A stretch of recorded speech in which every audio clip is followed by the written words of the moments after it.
Pennsylvania was one of the key states the president flipped to win in 2016. Current polling shows Joe Biden leading there now, but with both candidates fighting hard for the state, every vote really matters. And today, Philadelphia District Attorney Larry Krasner is not mincing words, accusing the president of trying to, quote, throw gasoline on a long-burning fire in his city in order to provoke further unrest and violence ahead of an election he is terrified to lose.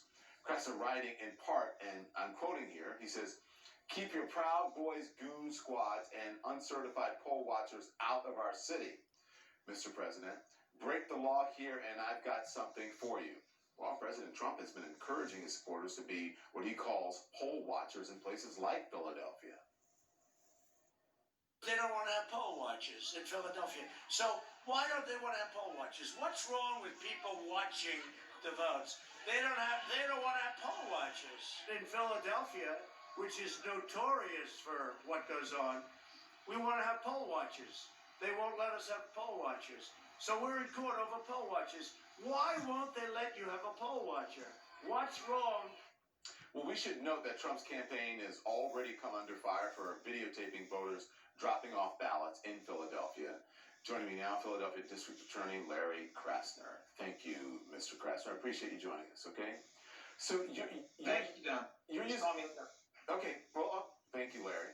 You're using very pointed words in this statement. Proud Boys, goon squads.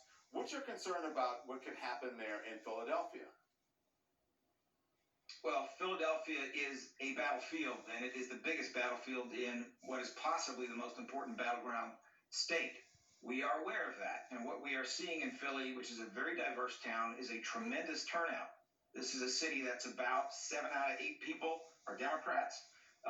So it is true that some bad things may happen, but they are bad political things for Donald Trump. They are not bad in any other sense.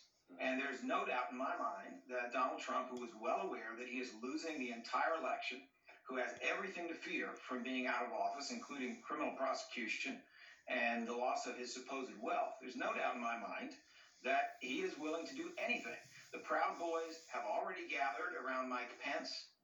They are trying their best to get close to a certain police union that we have in Philadelphia.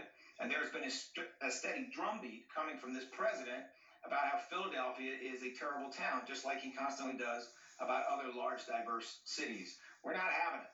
We are not having it. This is the cradle of democracy, and I do, in fact, have something for the president if he wants to send people here to break the law. I have a cell, I have criminal laws, and I have a jury, a very diverse jury, that is going to want to hear why these people came to steal our votes. Wow. So, listen, Larry.